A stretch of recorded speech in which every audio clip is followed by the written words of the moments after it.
Imana ishimwe cyane. Ntabwo ngiye guteba kuko ijambo nahawe, ijambo ry'umutwe ravuga ngo hari ubushobozi mu guhimbaza mukuri. Hari ubushobozi mu guhimbaza mukuri. Imana ishimwe cyane. Mu bisanzwe guhimbaza vyimika Imana. Guhimbaza bihamagara guverinoma y'Imana. Guhimbaza bihamagara ijuru. Haleluya. Kuko Imana iba hagati y'amatazirano. Guhimbaza mukuri ni ngo kwimika Imana, ni kukureka Imana ikaganza. Imana ishimwe cyane. Niyo mpamvu hari ububasha, hari ubushobozi mu guhimbaza. Guhimbaza birarengeye kuririmba. Kuririmba nivyo, ariko guhimbaza birarengeye kuririmba. Guhimbaza birarengeye kuvyina, kuko guhimbaza ni umutima w'ukuri uhimbaza. Guhimbaza ni eta y'umutima, kuko iyo umutima uhimbaza uririmba mukuri. Iyo umutima uhimbaza uvyina mukuri. Iyo umutima uhimbaza ukorera Imana mukuri. Iyo umuntu afise umutima uhimbaza, iyo umuntu afise un cœur d'adoration, ashikanira Imana mukuri. Niyo mpamvu Yesu yabwiye wa Musamariyakazi ngo igihe kigiye kuza aho abahimbaza bazohimbaza mukuri no mu mpemu. Ico gihe uwo Musamariyakazi yakabwira Yesu ati twabariwe yuko dutezwa kuduga Yerusalemu kugira ngo dusenge. Yesu aravuga ati bigiye gukomera, igihe kigiye kuza aho guhimbaza birengeye kuja mu ngoro y'Imana. Kuko ugenda mu nzu y'Imana kubwo kugenda adafise umutima uhimbaza, aragera igihe akaruha, aragera igihe akarambirwa. Ariko umutima uhimbaza uhora unyotegwa kwa mu nzu y'Imana. Niyo mpamvu Dawidi yavuze ngo naranezerewe umunsi bambwira ngo tuje mu ngoro y'Imana. Mu bisanzwe ntiyarakumbuye inyubako, oya. Umutima uhimbaza wa Dawidi wamutera kunezererwa ageze mu nzu y'Imana. Ahandi aravuga ngo nopfuma mara umunsi umwe imbere y'Imana hakomara imyaka 1000 hanze. Mu yandi majambo naho noba mu bihinda by'ubwami, ivyo naco bivuze, ariko umunsi umwe imbere y'Imana undutira imyaka 1000. Rero guhimbaza ni uwo mutima unyotererwa kuba imbere y'Imana, ni uwo mutima unyotererwa guhora ushira Imana hejuru. Dawidi yari umwami, ivy'ubwami yarabinezererewe, ivy'ubwami yarabishaka, mugabo umutima uhimbaza wahagacira Imana gusumba icari. Umutima uhimbaza wahagaciro inzu y'Imana gusumba ivy'ubwami. Hari ubushobozi mu guhimbaza Imana. Yesaya 6 umurongo wa mbere kugeza ku 8. Dusome Yesaya 6, badushireho imirongo. Turaza gusoma Yesaya 6 umurongo wa mbere kugeza ku 8 n'ivyakozwe n'intumwa 16 25-31. Yesaya 6 umurongo wa mbere kugeza ku 8.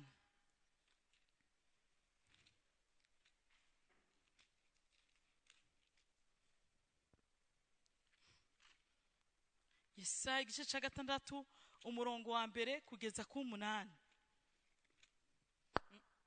Mu mwaka umwami Uziya yatanzemwo, nabonye umwami Imana vyagiye ku ntebe y'ubwami ndende, ashizwe hejuru, impuzu yiwe y'igisaga yuzuye urusengero. Ku murongo wa 2, abaserafi bari bahagaze hejuru yiwe.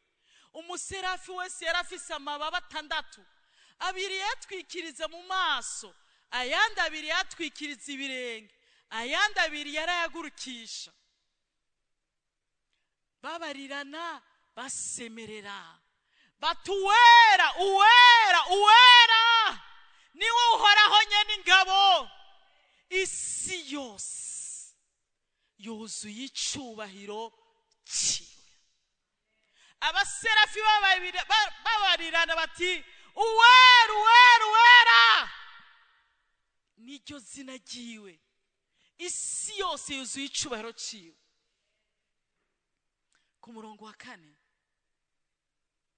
verset 4, amatanguriro y'imiryango atangura kunyiganyiga byumvikana neza yuko guhimbaza by'ukuri kunyiganyiza ibintu.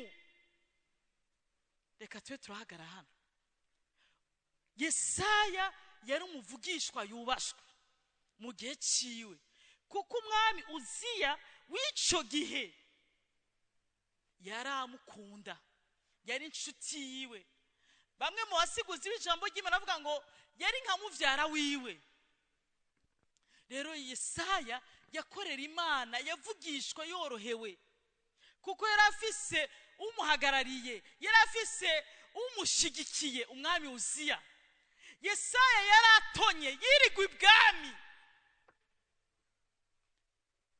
Rero kuba atonye imbere y'umwami akomeye, no kuba yirigwa ibwami, no kuba akorera Imana bimworoheye, ataguhamwa, atakubabazwa, yumva yarashitse. Ariko hari ahandi hantu Imana yari imugomba kwagera. Hari ahandi hantu Imana yari ishaka ko Yesaya ashika. Hari igihe umuntu yumva neza yuko mu migisha myinshi, no mu kugirirwa neza, no mu gutona, no mu kubona ibintu byose bipasa, bikunda, bishoboka, ariho icubahiro c'Imana kigaragara. Oya, hari igihe usanga mu gukundwa cyane, mu kuvugwa cyane, mu kugira abakugwanirira, mu kuba ufise, mu kuba ibyo ushaka gukora byose woroherwa, birengana, umenga ufise aho ufyonda byose bikashoboka. Kuba ufise uburenganzira bwo kuvuga ibyo ushaka, ugakora ibyo ushaka, kuba ushobora kugera aho ugomba, ukinjira ibwami ukakigwa nk'ukomeye, ntabwo ari cyo kibanza cyonyine Imana ikugombaho. Hari ahandi hantu Imana ikugombaho, kandi aha hantu Imana ikugombaho ni kugira ngo ushitse icyo Imana ikugombaho. Imana iravuga iti, Yesaya ntakwiye kugarukiriza ngaha, ica yemera ko umwami Uziya apfa. Uzi igituma Uziya yapfuye? Umwami Uziya yari umwami mwiza, mugabe ikintu yazize, yagiye kwita mu bintu bitamuraba, aja mu nzu y'Imana yoserezaho imibavu, akora igikorwa c'ubuhereza atavyemerewe. Afite kuba inshuti cyane ya Yesaya, kuba yemera ivy'Imana facilement, umenga vyose yaravyemerewe. Uko rero umwami Uziya yinjiye mu nzu y'Imana, agatanga imibavu, agatanga ibimazi, agakora igikorwa c'ubuhereza atabiherewe uruhusha. Ako kanya nyene imibembe yacimufata. Ako kanya nyene imibembe imufashe, aca kugwa mu nzu y'Imana, agenda ahantu, kuko abanyamibembe hari ahantu baja kugeza bapfuye. Uziya amaze gupfa, cari igihe c'ikiriyo kuri Yesaya, cari igihe ca deception kuri Yesaya, cari igihe kumbure yari afise ibibazo vyinshi, kubera ko umwami nk'uyu Imana ishobora kwemera kwafa, kubera ko umwami nk'uyu ankunda, ashigikira, aha agaciro yuko mvugishwa, naho novuga ngo mwabana b'inzoka, akavyemera ko mvuga ku bwoko bwiwe uko ngomba, guti Imana yemera kwapfa. Wamenga cari igihe cyo kuvuga uti, iyo Mana hari ukuntu nayo nyene itanyorohereje, iyo imugumizaho Uziya yabinyorohereje akazi. Ariko Imana yashimye ko Uziya apfa kugira ngo ubone ubundi byiza, kugira agere ku rundi rugero. Hari ibintu Imana izemera ko bipfa, kuko byafashe umwanya w'Imana kugira ugere aho ubona ubwiza bw'Imana. Hari ibintu Imana izokwemera yuko vyononekara, hari ahantu uzoshikwa guti Imana irandesevye, nibutse n'ibikorwa nakoze, nishuye no kugira impuhwe, ariko Imana izovyemera kuko uri muri comfort y'ibintu bisanzwe. Ora Imana yakubikiye bidasanzwe. Sinzi kuri kuranyumva. Unezerewe n'amafaranga, unezerewe n'akazi, unezerewe na fiancé, unezerewe n'umugabo cyangwa n'umugore, unezerewe n'umuduga mwiza, unezerewe n'inzu nziza, ariko ivyo nibisanzwe n'abapagani babigeraho. Ahubwo hari ibindi vy'ubwiza, hari ibindi vya glorification, hari ibindi vy'icubahiro, hari ibindi bizitirirwa Imana yonyene, Imana ikubikiye. Rero Imana irashaka kwemera yuko bipfa. Unyemere ndakubwire, nuke expose imigisha yawe, nuke expose abakunzi bawe, ntihakagira ikintu kimwe urutisha Imana mu buzima bwawe, kuko uko uzokirutisha Imana, uko uzocegamira, uko hazoba ikintu mu buzima kikubera apu yo gukorera Imana, hari ukuntu Imana itazokwemerera yuko ico kintu gikomeza kubaho. Erega hari abantu tubura, hari ibintu tubura, hari ibintu dutakaza kugira Imana itwereke ko ariyo apui, ariyo yenyene kwishimagiza, yo kwishimikiza, ariyo yenyene bwugamo, ariyo yenyene dukwiye kwegamira kugira ngo icubahiro kigaruke ku Mana. Sinzi kuri kuranyumva. Umwaka Uziya yatanzemwo, Yesaya yabonye umwami Imana ari mu rusengero rw'impuzu y'igisaga yuzuye inzu y'Imana. Hari ubundi bwiza Imana ishaka kugeramwo, hari icubahiro c'Imana ishaka ko ubamwo. Nkundira ndabikubwire, reka Imana ibe Imana. Acheni Mungu aitwe Mungu, acheni Mungu aitwe Mungu. Umuvyeyi naba umuvyeyi ariko ntakakubera Imana, umugabo naba umugabo ariko ntaba Imana, umugore naba umugore ariko ntaba Imana, umwana nakubera umwana ariko ntaba Imana, business yawe nikubera business ariko nikubera Imana, akazi kawe nikaba akazi ariko nikakubera Imana. Ngire nkubwire, guhimbaza Imana birengeye kuririmba. Guhimbaza Imana kuko ngo nta wundi ariho, nta n'iyindi sumba byose nk'Imana. Erega guhimbaza Imana ni nko kuvuga ni Imana nico nishimikiza, niyo nkoni yanje, Imana niyo bwihisho bwanje, Imana niyo negamiye, nta kindi, nta bakomeye negamiye. Kuko igihe cyose uzegamira abakomeye, Imana izoraba ingene ibigiza kure, hama ni wagwa hasi uzibuka ko hari Imana. Hariho ububasha, hariho ubushobozi mu guhimbaza Imana. Nyemera ndakubwire, Imana iriho, Imana yariho utarabaho, Imana yari ikuzi utarabumbirwa mu nda y'umuvyeyi wawe. Igihe wari urusoro mu nda ya mama wawe, Imana yari ikuzi. Iminsi yawe yose yanditswe mu gitabo cyayo. Niyizi igihe cyawe, niyizi deadline yawe, mu yandi majambo niyo vyose vyawe. Imana niyo ntango yawe, niyo herezo ryawe, kandi Imana niyo hagati yawe. Imana niyo Mana yawe, uvyemera utovyemera, Imana niyo Mana yabawe. Irabere guhimbazwa, irabere gutasigwa. Ngira ikindi kintu umwana w'umuntu yo kwishimikiza kikamuha assurance y'ubuzima bwiwe n'abiwe, nta na kimwe. Ikintu cyonyene cyo tubera inkoni twishimikiza niyo Mana. Ikintu cyonyene cyo tubera inyegamo, cyo twokwegamira niyo Mana. Ibindi byose biranyika, ibindi byose nibihoraho, ariko iyo Mana ihoraho.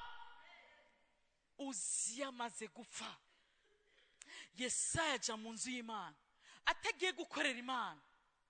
Oya, inyuma inshuti we maze gupfa, umwami akomeye amaze gupfa, uwahora amuha byose fasima amaze gupfa, asanga nta kindi asigaranye uretse Imana. Unkundire nongere ndabikubwire, ntugahe ikibanza ikintu na kimwe ngo wegere Imana atacu gifise, ahubwo ukibifise, ukibafise, ibuka ko ari Imana yabiguhaye kandi yabaguhaye. ureke kuvyexposa, ureke kubishira en danger. Ufise uwo mugore wawe mwiza, ufise uwo mugabo wawe, ibuke ko ari Imana yamuguhaye. Ufise abo bana, ibuke ko ari Imana. Ugifise ako kazi, ugifise iyo business, ibuke ko ari iyo Mana. Ureke kuvyexposa. Amaze kubura icari ingenzi, aja mu nzu y'Imana. Aja mu nzu y'Imana kuko ntaco yarafise yegamiye, nta nico yaragifise yishimikije. Ni yaragiye gukorera Imana, yaragiye gukontempla. Hari byinshi Imana yemeye ko dutakaza mu buzima bwacu. Bamwe twatakaje abagenzi, bamwe twatakaje inshuti, bamwe twatakaje icubahiro, bamwe twatakaje ibintu, bamwe twabuze abacu. Ariko ivyo byose Imana ntiyashatse kugira ngo iturangize, ahubwo yashatse kugira ngo tuboneyo gusumba imigisha hano mw'isi. Aja mu nzu y'Imana kuko yaragiye kurondera Imana, abona umwami Imana yicaye ku ntebe yayo. Bibiliya nitubwira ko yaririmbye, Bibiliya nitubwira ko yavugishijwe, yatwaye umutima uhimbaza. Unkundire ndakubwire wa mujene uri muto, mu mashure yawe, mu buzima bwawe, gira umutima ushira Imana hejuru. Unyemere ndakubwire muvyeyi uri kuranyumva, gira umutima uhimbaza. Unyemere ndakubwire igihe cyose Imana izogucira inzira ukaja mu nzu y'Imana, twara umutima uhimbaza. Yagiye mu nzu y'Imana atwaye umutima uhimbaza, kuko yaratwaye umutima uhimbaza, acabona ibirenzi vy'amaso y'umubiri abona. Abona umwami Imana yicaye ku ntebe yiwe, impuzu yera yuzuye inzu y'Imana. Ndibuka umunsi umwe nigeze kugira vision verte, nigeze kubaho nanje nkorera Imana, nkundwa uko nigisha, uko nkonvenka abantu, kandi aho nasengera hari abantu bakomeye bakankomera, bashi bakankunda. Imana iremera neza ko ntakaza ico cubahiro. Imana iremera neza yuko ntakaza izo consideration. Ninjira mu bibazo, sinongera kwigisha, sinongera kubaho nemewe. Ngira Imana ni Imana, muri iyi mvura nyene ngiye kuguhimbaza, kuko hari imvura nyinshi kandi aho twaba hari vyondo, muri quartier ntibari bwashira amapave. Ngenda guhimbaza, shitse mu nzu y'Imana, mbabwije ukuri, ngipfukamye mbona vision verte y'impuzu yera, ntabona higarukiriza. Impuzu yera ntabona higarukiriza, ukamenya ni igihuzu ca mariage gikwiye urusengero, kandi urwo rusengero rwa runini cyane. Numva ige ndirimbo ivuga ngo mbonye Uhoraho we ubwami, impuzu ye rusengero. Iyo ndirimbo ije mu marira menshi, nza numva ijwi rimbwira ngo buri uza mu nzu yanje uje kurondera iki? Uza gusenga uje kuvuga ubutumwa? Uza mu nzu yanje uje guhura n'abantu, cyangwa uje kunkontempla? Kwera ivyo nariko ndabona vyari vyiza bikomeye, ndavuga ni Imana mbabarira, guhura nawe bisumba kugukorera. Ico gihe umutima wanje waragendewe, kandi hari byinshi byagenze neza ntari babwire. Unkundire ndakubwire, hari igihe Imana ifata ibintu byinshi by'ubuzima bwawe bikabitwara kugira ari ubona. Kandi umaze kuyibona, Yesaya abonye ubwiza bw'Imana, ngo abona abaserafi. Abaserafi ngo bari bafise amababa 6, abiri amwe yifuka mu maso. Urashobora kwibaza ibinyabugingo bidashobora guhangana n'ubwiza bw'Imana. Telemake Imana irera, telema Imana yuzuye icubahiro, ku buryo n'ivyo yaremye abamarayika badashobora kubahuka kuraba ubwiza bw'Imana. Amababa mwabiri yafuka mu maso, ayandi abiri ngo agafuka ibirenge, ayandi abiri abaserafi bakayagurukisha. Mu bisango abaserafi n'abamarayika bajejwe gutazira no guhimbaza. Indirimbo barimba bavuga ngo uruwera, uruwera, uruwera, isi yose yuzuye icubahiro c'Imana. Aho uherereye urashobora kubona umugwanizi umenga ni wafise ikibanza, kubera ubona ivyaha ari vyinshi, ubona akarenganya ari kenshi, uri kurabona injustice ari nyinshi. Ariko ngire nkubwire uko bimeze kose, isi yose yuzuye icubahiro c'Imana, kuko uwo mwami Yesu ni umwami w'abantu. Iyo avuze birakoreka, kandi yategetse biraba. Niwe rufunguruzo, niwe alfa na omega.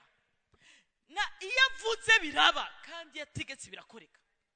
Niwe aganza abami bose.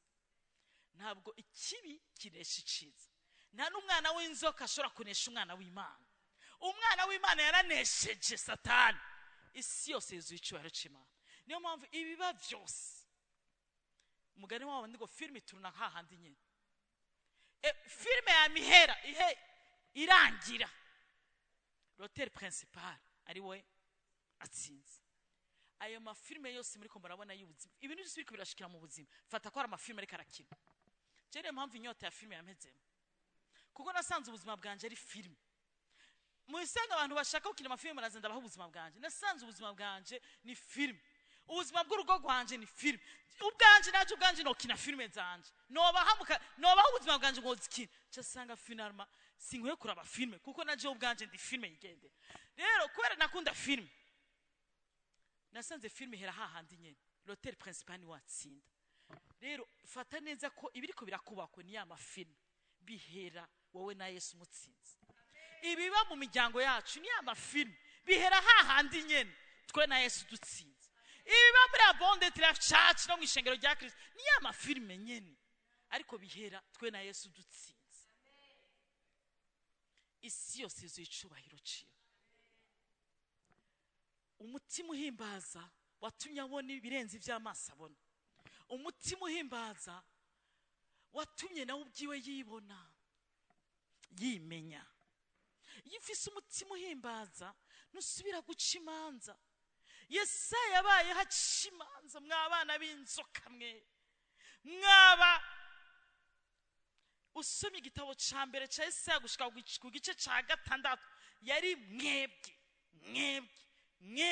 Umuntu wese adafise umutima wo guhimbaza yamara karaca imanza, yamara karakondana. Nimwahura n'abantu baguma bavuga ngo umugabo umugore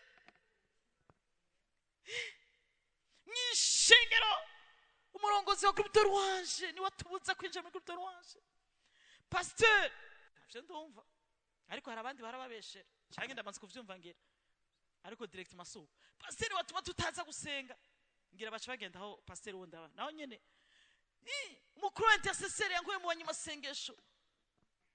Nuhura n'abantu baguma baca imanza nta mitima yo guhimbaza. Mu bisanzwe ufise umutima wo guhimbaza nusubira gutuma intoke abandi, uribona. Chapitre 5 za mbere yatuma intoke abandi, muravumye, Imana ibahane, Imana ibice, inkoni y'Imana kuri wewe igira kurandure ugira upfe. Abana bavugishwa badafise umutima uhimbaza, ariko umutima uhimbaza utuma wimenya. Agize muri ubwo bwiza bukomeye, ntabwo yaciye kuko yarafise umutima uhimbaza. Ntiyavuze ngo Mana ndigikomeye mbonye ivyo umuntu atarabona, oya, yaciye avuga ngo yo mbonye ibara, kuko mbonye umwami Imana, ndi umunyaminwa yanduye, nama musaku, nama ncira imanza abantu, nama mvuga n'abandi, kandi mba mu bwoko bwanduye, ndagowe. Umutima uhimbaza utuma wiraba, wimenya. Niyo mpamvu birivuga ngo umutima ujanjaguritse, umutima umenaguritse ngo nicyo kimaze Imana ishimwa. Bantu b'Imana, umutima ujanjaguritse, umutima umenetse nicyo kimaze Imana ishima. Dawidi umunsi umwe mu kwihana yavuze ngo Mana, mu byaha niho mama yambyariye, uri kurondera ukuri kure muri jewe, uhereye mu bworo bw'ikirenge ugashika hano, nuzuye ikibi, ahubwo ngwino unyeze. Umutima ujanjaguritse, umutima umenetse niwo ushimwa. Imana yitegereje umutima umenetse, irungika umumarayika araba purifiye. Umutima uhimbaza utuma uba purifiye. Ikintu kikwemeza ko umuntu ahimbaza Imana, uhora wezwa, uhora utunganwa. Umuntu ahimbaza Imana ahora ava mu bwiza yinjira mu bundi.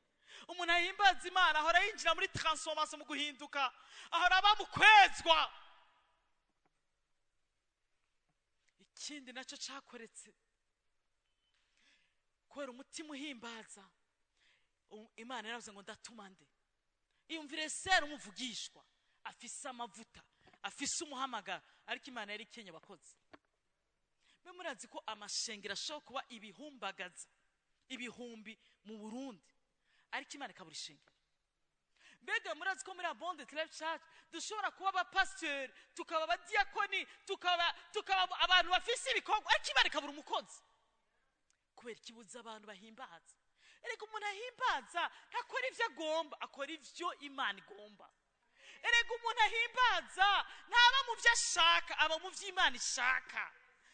Abantu badafite umutima uhimbaza bakora ivyo bashaka, baririmba kuko bakunda kuririmba, bavuga ubutumwa kuko bakunda kubuvuga, bakora ibikorwa kuko ari ivyo bashaka.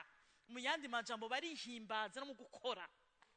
Iyo bavuga ubutumwa barihimbaza, iyo baririmba barihimbaza, iyo barera abana muri Sunday school barihimbaza, iyo baja mu ba intercesseur Imana ikabaha amabanga bashaka kwihimbaza. Abo rero Imana ntibashaka, kuko igihe kirageze aho Imana ishaka abakorera Imana mu kuri no mu mwemu. Imana yari mu bukene, ifise umuntu yasizwe, umuntu afite ingabire, icoma muri iri shengero Imana ntibe mu bukene.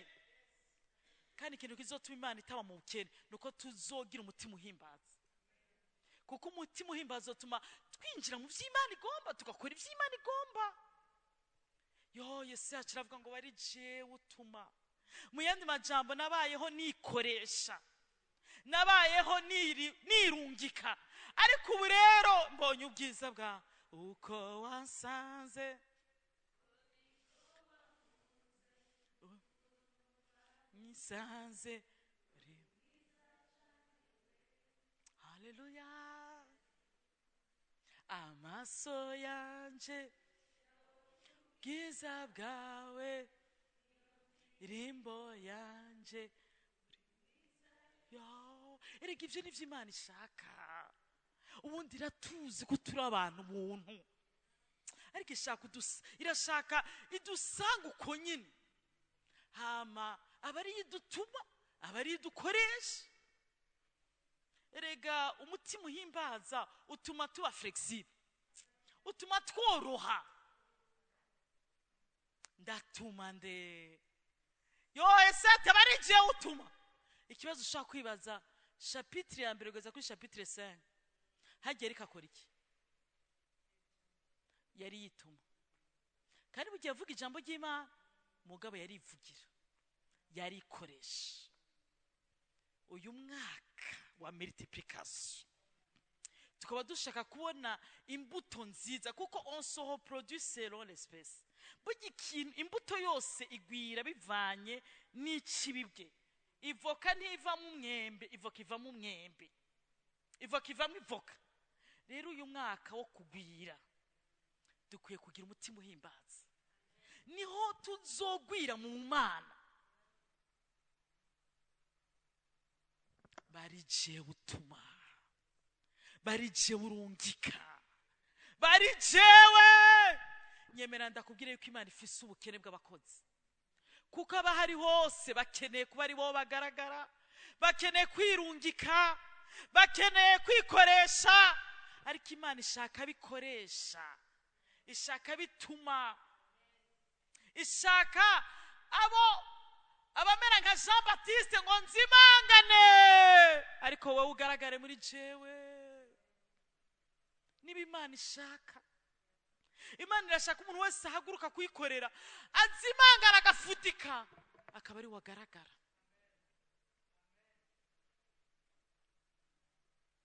Akaba ari wagaragara. Imana ikiravuga ati yo, genda ubabwire rero. Cette fois ndagutumye, genda ubabwire. Urazi imisiyo yamutumye yari difficile. Genda ubabwire ngo muzumva ariko muzumva ariko ntimuzotahura, muzobona ariko ntimuzo. Muyani maja muzogira amaso ariko ntimuzobona. Muzoronka message ariko ntimuzumva. Bisigura ngo ntuteza gutahura ivyo Imana igutumye. Genda gusa. Niwo mutima uhimbaza. Ntutegerezwa kumva yuko bigiye kugukomerwa amashi, oya. Bikore niho icubahiro c'Imana gihagaze. Hariho ubushobozi mu guhimbaza no gutazira. Kuko ubushobozi bwo guhimbaza no gutazira buranyiganyiza imiryango. Ico gihe abaserafi bariko barahimbaza batazira, imiryango yose yaranyiganyije. Nk'igihe ca Paulo na Sila nitwasoma mu vyakozwe n'umwa 16 umurongo 25. Paulo na Sila bamaze gufatwa bagafungwa naho nyene bakubiswe, babaye tabase vya vrai, bakubiswe inkoni za vrai, baca binjira mu ibohero, hakwidodomba, hakubwira Imana bati Imana uratudesivye, waravuze ngo uzobana natwe, finalement ni kinyoma, twakurikiye ubwije. Ariko banezerwa ko ariko bahogwa inoble cause, ikintu c'agaciro. Bati yo, ntiduhowe kwica, ntiduhowe kubesha, ntiduhowe ivyaha, duhowe umwami. Baca baraduka mu nguma nyinshi, mu kumaramara kwisha, abantu bariko barabavuga nabi. Wowe wamufarizayo, rabi yugeze, wari kubugeze kure, wigiye ku birenge vya Gaburiyeli, ariko uri kukurikira umugabo yitwa Yesu yapfuye, agendana n'abatizi b'abarovyi. Ariko aranezerwa Paulo na Sila bageze mu ibohero bafise inguma, bakomeretse, kubera tugira ngo bahavuye babasiga umuti mu bubabare bwinshi bwo mu buryo bw'umubiri, bugaranwe, bafunzwe, batangura kuririmba ngo n'izindi mbohe zose zirabumva. Ntabwo duhimbaza Imana kuko bigenda neza, ntabwo duhimbaza Imana kuko vyose biriko biracamo. Duhimbaza Imana kuko Imana ari Imana y'ibihe vyose. Niduhimbaza Imana kuko twakoze mariage, turanahimbaza Imana mu gihe tubuza abacu. Niduhimbaza Imana kuko twavyaye, turahimbaza Imana mu gihe tubuza abakunzi. Niduhimbaza Imana kuko twungutse, turanahimbaza Imana mu gihe tutungutse. Niduhimbaza Imana kuko twamenye, turanahimbaza Imana kuko twananiwe, kuko Imana ni Imana y'ibihe vyose. Iyo batuyihimbaza bikunda, bisigura ngo tuyikomera amashi kuko yatsinze. Hama nimba tudahimbaza vyanse, bisigura ngo ahubwo ukwiye kuzomberwa. Ariko nimba mu mibabaro Imana ishaka kuyihinduramwo ivyiza, turayihimbaza no mu mibabaro yacu. Kuko imibabaro yacu Imana ishaka kuyihinduramwo ivyiza. Ndakunda indirimbo ivuga ngo imibabaro yanje yose ni kwayizi, ahinduri iyo mibabaro yanje kuko yumva amasengesho. Iyo ntuzivuga ngo ivyiza mfise niwe yabimpaye, we yabimpaye, ivyiza vyose mfise niwe yabimpaye, kandi imibabaro yanje yose niwe ayizi. Ndashimana ko ayihinduramwo ivyiza. Niyo mpamvu Imana irahimbazwa mu gihe c'imibabaro, Imana irahimbazwa mu gihe vyose vyanse, kuko ni Imana y'ibihe vyose.